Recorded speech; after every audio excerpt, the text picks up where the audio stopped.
The email came on a Tuesday morning. No subject line. Just a name I hadn't seen in 2 years, my parents' attorney. One attachment. A PDF. 12 pages. I didn't open it right away. I made coffee first. Sat down. Looked out the window at nothing in particular. Then I opened it. And I read it twice. And then, slowly, quietly, I smiled. That's when I realized something was very wrong. But let me take you back. Because that smile didn't come from nowhere. It came from 2 years of watching, waiting, and saying absolutely nothing. My name doesn't matter.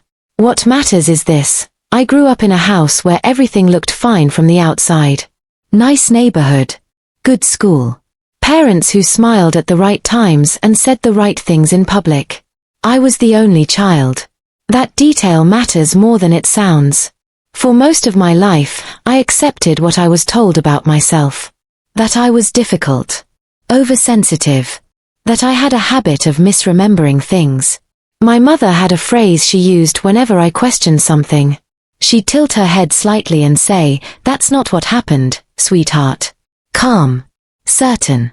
Like she'd been there and I hadn't. My father was quieter. He didn't argue. He just went along with whatever version of events she presented, nodding slowly at the floor. I moved out at 23. Finished university, got a job in a different city, and tried to build something that felt like my own life. For a while, we stayed in contact. Holidays. Phone calls. The usual performance of a functional family. Then I turned 26, and things changed. My grandmother, my father's mother, passed away. She left behind a small estate. A house, some savings, a few personal items of value. She had a will. She'd made it clear to me, more than once over the years, that she intended to leave certain things specifically to me. We were close in a way that I couldn't always explain. She understood me without me having to explain much. After she died, I was told by my parents that the will had been complicated. That there were debts. That the estate was not what we expected. That I would receive something eventually, once things were sorted out. I said okay. I waited.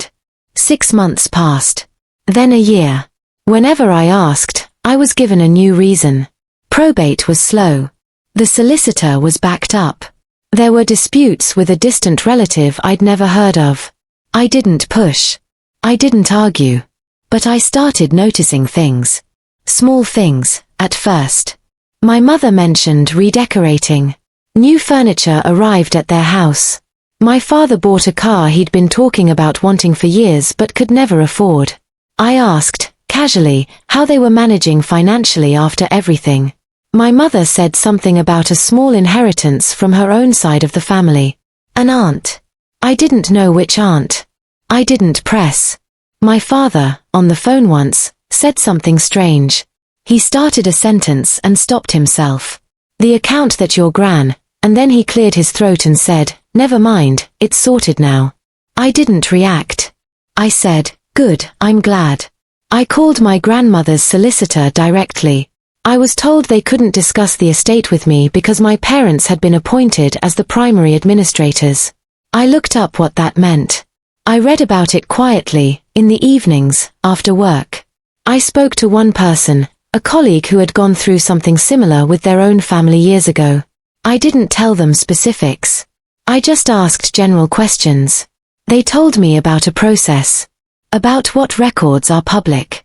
About what you can request, and from where, and how long it takes. I didn't say anything to my parents. I didn't change my behavior. I kept calling on Sundays. I kept asking about their health, their garden, their neighbors. I kept watching. My mother once said, in passing, that I seemed more relaxed lately. "You seem settled," she said. "Less anxious than you used to be." "I am," I said. And she seemed pleased by that. She had no idea. A few weeks later, I submitted a formal request through the probate registry. It was a simple form. Anyone can do it. You don't need a lawyer for that part. I also called a solicitor of my own. A quiet, methodical woman who specialized in estate disputes. She told me to say nothing to my parents. She told me to gather whatever I could. She told me that if what I suspected was true, we would need to be patient and precise. Patient and precise. I wrote those 2 words on a piece of paper and kept it next to my laptop. I stopped asking my parents about the estate entirely. I changed the subject when it came up. I was warm. I was present. I gave them no reason to feel watched. But I was. Because I had started to understand something. That if you react too early, you give people time to prepare. You give them time to move things, change stories, get ahead of you. And I didn't want them to have time. So I stopped reacting. And I started watching. The probate registry responded on a Thursday afternoon. A plain envelope. Official stamp. I opened it at my kitchen table with a cup of tea that went cold before I finished reading. Inside was a copy of my grandmother's will, the original, filed copy, along with a summary of the estate administration records that anyone can legally request. I read it slowly. Once. Then again. Then I sat very still for a long time. My grandmother's will was not complicated. It was actually one of the clearest documents I had ever read. 4 pages. Simple language. Written 2 years before she died, signed by 2 witnesses, properly filed. She had left the house to be sold, with the proceeds split 3 ways. 1 portion to a local charity she had supported for decades, 1 portion to my father, and 1 portion directly to me. By name. With my full name written out, no ambiguity, no condition attached. The personal items, her jewelry, her writing desk, a small collection of books she knew I loved, were listed specifically. Each one assigned. Most of them to me. The total estate value, according to the filed records, was just over £240,000. I had been told there was almost nothing left. I had been told there were debts. I had been told it was complicated. None of that was true. I didn't call anyone. I didn't message my parents. I closed the documents, placed them back in the envelope, and put the envelope in a drawer. Then I went for a walk. It was a grey afternoon. I walked for about 40 minutes without any particular direction. I wasn't angry, exactly. It was something quieter than anger. A kind of heaviness. The feeling of understanding something you'd half known for years finally settling into certainty. Because this wasn't just about money. It was about the fact that my grandmother, a woman who had handwritten my name into a legal document so that I would be protected after she was gone, had been quietly erased from her own final wishes. Someone had taken her last act of care for me and simply decided it didn't count. And that someone had continued to call me every Sunday and ask how I was doing. I contacted my solicitor the following morning. Her name was Margaret. She was in her late 50s, methodical, not given to unnecessary words. I liked her immediately. I sent her the documents. She reviewed them and called me back within 2 hours. She told me what I already suspected. Based on the filed records and the estate value, the distribution had not been carried out correctly. The charity had received their portion. That was documented. My father had received his. But my portion, somewhere in the region of £80,000, plus the personal items, had not been distributed to me. Instead, she showed me, through further records we obtained over the following weeks, that a single large transfer had been made from the estate account into a joint account held by my parents. Around the time they redecorated. Around the time my father bought the car. There was no record of it being passed on. Margaret told me, in her calm and even voice, that this constituted a serious breach of fiduciary duty. Those were her words. She used them once and did not repeat them. She didn't need to. Over the next 3 weeks, I gathered everything methodically. I printed every document. I saved digital copies in 3 separate locations. I sent copies to Margaret. I kept a handwritten log, dates, amounts, records, requests. I found the original letters my grandmother had sent me over the years. In several of them, she referred to what she had left for me. Not in detail. Just small references. I've made sure you'll be taken care of. You won't have to worry about the desk, it's yours, I've made it official. Those letters went into the file as well. I also found, tucked inside one of the books my grandmother had given me years earlier, a copy she'd pressed into my hands at Christmas and said, "Keep this one," a handwritten note. 2 sentences. Her handwriting, unmistakable. It said, "If anything ever seems wrong after I'm gone, ask Margaret Chen at Hollowell and Partners. She has a copy of everything." I sat with that note for a long time. My grandmother had known. Not everything. But enough. She had known that her wishes might not be respected. And so she had built in a second layer of protection, and she had hidden it inside a book she gave specifically to me, years before she died. She had trusted me to find it. And I had almost never opened that book. I called Hollowell and Partners the next morning. I asked for Margaret Chen. She had retired, they told me, but had left detailed instructions about a sealed file connected to my grandmother's name. They had been waiting for contact from me, by name, before releasing it. Inside that file was a full duplicate of the original will, a letter from my grandmother explaining her intentions in her own words, and a signed statement from Margaret Chen herself, dated and witnessed, describing the conversation she'd had with my grandmother about her concerns. My grandmother had sat in that office and told her solicitor, plainly, that she was worried her son and daughter-in-law might not honor her wishes where I was concerned. And she had done something about it. Quietly. Without drama. Without confrontation. She had simply made sure the truth had somewhere to live. I thought about calling my parents that evening. I had the evidence. I had the documents. I had 2 solicitors and a signed witness statement. I thought about what it would look like, my mother's carefully composed expression, my father's slow nod toward the floor. The way they would find an explanation. The way my mother would tilt her head and say, "That's not what happened, sweetheart." And then I thought about how that would feel. The argument. The denial. The version of events that would immediately begin to form and harden the moment they knew I was coming. I put my phone down. Confronting them would have ruined everything. There is a particular kind of calm that comes when you stop hoping people will do the right thing. It isn't bitterness. It isn't even sadness, exactly. It's clarity. I had spent years carrying a quiet hope that I was wrong about my parents. That the discomfort I felt around them was my own fault. That the version of me they described, oversensitive, difficult, prone to misremembering, was the accurate one. The documents in my folder said otherwise. And something in me went very still. Margaret, my Margaret, not my grandmother's, told me early on that cases like this move in 2 phases. The first phase is evidence. You gather it carefully, you protect it, and you say nothing while you do it. The second phase is process. You hand the evidence to the right people, in the right order, and you let the system do what it was built to do. She was very clear about one thing. She said, "The moment they know you know, the clock starts. So we don't let that clock start until we're ready." I wrote that down too. By the time I had the file from Hollowell and Partners, we had everything we needed. But Margaret said we needed one more thing. A formal valuation of the personal items. The jewelry, the writing desk, the books. Because if those items had been retained by my parents rather than distributed to me, they formed part of the undistributed estate.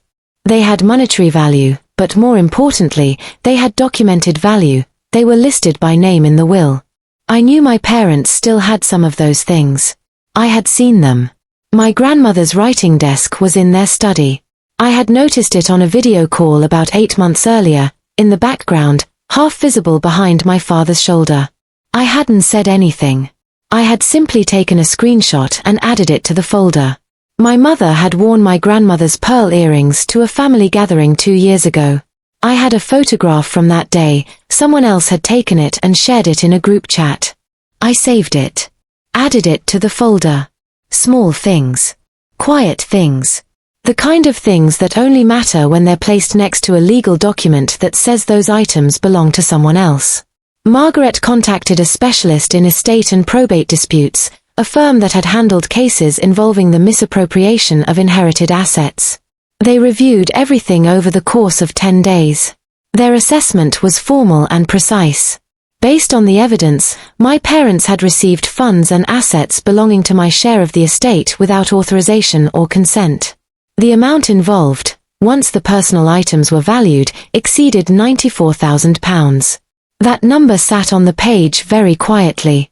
£94,000. Not taken in one dramatic moment. Not stolen loudly or carelessly. Taken slowly. Administratively.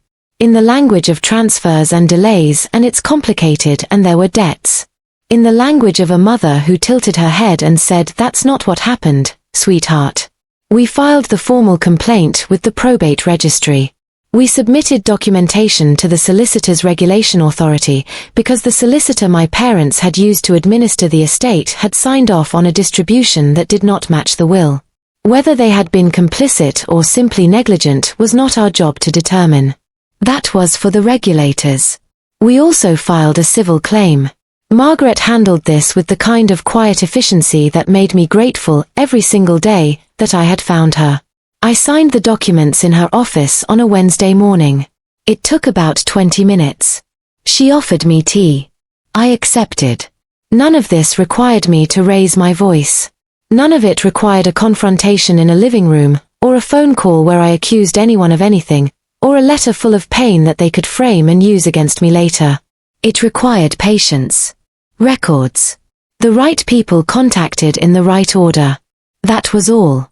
My parents, during all of this, continued to call on Sundays. And I continued to answer. I asked about the garden. My mother was planting something new, I've forgotten what. My father mentioned the car needed a service. I laughed lightly at something he said. I told them I was well.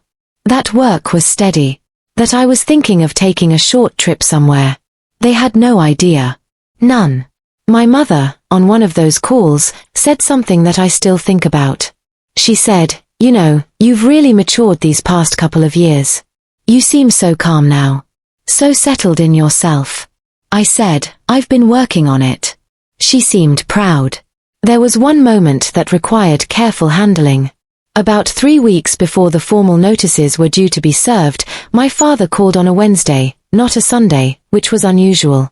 He said he wanted to talk about grandmother's estate, finally getting things wrapped up. My heart rate did not change. I said, "Oh, finally, what's happening?" He said they had found a small amount remaining that they wanted to pass along to me. He mentioned a figure. It was £4,000. He said it apologetically, as though the smallness of it was unfortunate and unavoidable. I said, "That's so kind of you to sort all of that out. I know it's been a long process." He said it had been. He said probate was exhausting. He sounded almost relieved. I thanked him. I said I appreciated it. I called Margaret immediately after and told her. She noted it.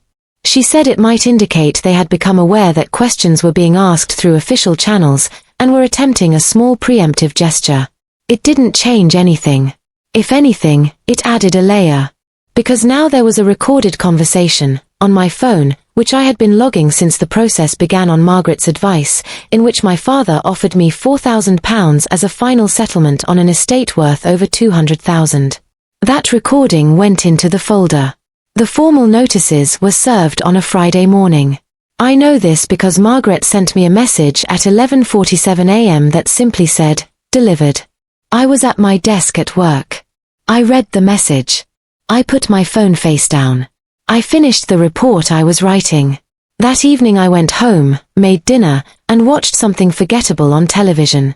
My phone did not ring that Friday. It did not ring Saturday either. Sunday came and went without a call. For the first time in 2 years, I did not hear from my parents on a Sunday. They knew. And now they also knew that I knew. And they knew, because the documents were precise and complete and copied in 4 separate locations, that there was nothing left to move, nothing left to deny, and nowhere left to go except forward. Into a process that was already in motion. That had been in motion for months. While they redecorated their living room and serviced the car and planted things in the garden and called me every Sunday to tell me how calm I seemed. They thought it was just another day. It wasn't. The first letter from their solicitor arrived on a Monday. Not to me directly. To Margaret.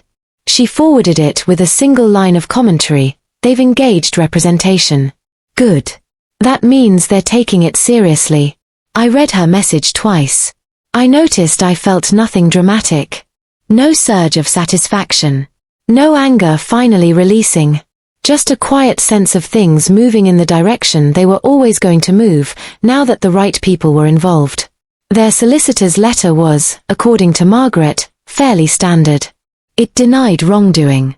It suggested administrative confusion around the estate distribution. It referenced the complexity of probate. It used careful, distancing language, words like oversight and miscommunication and good faith error. Margaret responded point by point. She referenced the filed will, the estate valuation, the transfer records, the signed statement from my grandmother's original solicitor, the photograph of my mother wearing the pearl earrings, the screenshot of the writing desk visible in the background of a video call, the recorded phone conversation in which my father offered £4,000 as full and final settlement on an estate worth more than £240,000. She laid it out calmly, chronologically, without editorial comment. She sent me a copy of her response. I read it at my kitchen table on a quiet Tuesday evening. Outside, it was raining lightly. I had a glass of water. No music. I read every paragraph. It was the most satisfying document I had ever encountered in my life. Not because it was dramatic. Because it wasn't. It was simply the truth, organized, evidenced, and placed in front of people who had spent 2 years counting on the truth never being organized. The civil process moved steadily over the following months. There were hearings. I attended 2 of them. I sat beside Margaret and answered questions when asked and said nothing when not asked. My parents sat across the room with their solicitor. My father looked at the table. My mother looked at me once, early in the first hearing, with an expression I couldn't quite name. Not guilt, exactly. Something more like recalculation. Like she was revising a version of me she had held for a long time and finding that it no longer fit. I looked back at her for a moment. Then I looked at the papers in front of me. The Solicitors Regulation Authority conducted their own parallel investigation into the solicitor my parents had used to administer the estate. That process was separate from ours. We were not required to participate beyond providing documentation, which we had already submitted. The outcome of that investigation is a matter of public record. I won't describe it in detail. But the solicitor in question no longer practices. The civil claim was settled out of court. Margaret had expected this. She told me that once the evidence is this complete, most people choose settlement over the exposure of a full trial. Not because they want to do the right thing. Because a trial is public. A settlement is not. The settlement covered the full value of my share of the estate, adjusted for the time elapsed and the interest that had accrued. It covered the assessed value of the personal items. It covered my legal costs. My grandmother's writing desk was returned to me. It arrived on a grey Thursday morning, wrapped carefully, carried by 2 men who set it down in my hallway and left without ceremony. I stood in front of it for a while. It smelled faintly of her house. Something I hadn't realized I remembered until it was there in front of me. I put my hand on the surface of it. The pearl earrings were also returned. They came in a small box, inside a padded envelope, no note accompanying them. I opened the box. I looked at them for a long time. My grandmother had worn them to church, to family dinners, to occasions she considered worth marking. She had written them into her will by name. I closed the box carefully, put it on the writing desk. My parents did not contact me during the settlement process. Their solicitor communicated with Margaret. Margaret communicated with me. That was the structure. Clean. Appropriate. No ambiguity. After the settlement was finalized, I received one message from my mother. A text. 7 words. I hope you're pleased with yourself now. I read it. I didn't respond. I showed it to Margaret, who noted it and filed it. Not because it changed anything. Just because documentation had become a habit by then, and habits don't break easily. I want to be honest about something. There was no moment of confrontation where I said everything I had wanted to say. No scene where I laid out the evidence in front of them and watched their faces fall. No phone call where I finally stopped being careful. Some people might find that unsatisfying. I didn't. Because I had understood, somewhere in the middle of all of this, that the confrontation I used to imagine, the one where they finally acknowledged what they had done, where my mother stopped tilting her head and said, "You're right, that's what happened," that confrontation was never going to occur. Not because I hadn't earned it. Because they were not people who were capable of it. And waiting for people to be capable of things they will never be capable of is just another way of staying trapped. So I let the process be the confrontation. I let the documents speak. I let my grandmother's handwritten note, hidden inside a book, found 2 years after her death, say everything that needed to be said. I took a week off work after the settlement concluded. I didn't go anywhere particularly remarkable. I stayed mostly at home. I reorganized things slowly. I cooked meals I'd been meaning to make for months. I sat at my grandmother's writing desk one morning with a cup of coffee and did nothing except look out the window at the garden below my building. It was a very ordinary morning. It felt extraordinary. I also did one final thing. I found the charity my grandmother had named in her will. The one that had received their portion correctly, at least, that much had been honored. A small local organization she had supported quietly for years. I made a donation. Not a large one. Just something that felt right. In her name. It wasn't about the money. It was about completing something. Honoring what she had intended. Making sure that the full shape of what she wanted, when she sat in that solicitor's office and thought carefully about the people she loved and what she wanted to leave behind, that the full shape of it existed somewhere in the world, intact. 2 weeks after everything concluded, the document arrived. The one I mentioned at the beginning. My parents' lawyer, a different one now, not the one who could no longer practice, sent a formal letter to Margaret, with a copy forwarded to me. It was a final administrative document related to the settlement. A closing confirmation. Nothing more. 12 pages. Clean and official. I made my coffee. I sat down. I looked out the window. Then I opened it. I read it twice. And then, quietly, without drama, without anyone watching, I smiled.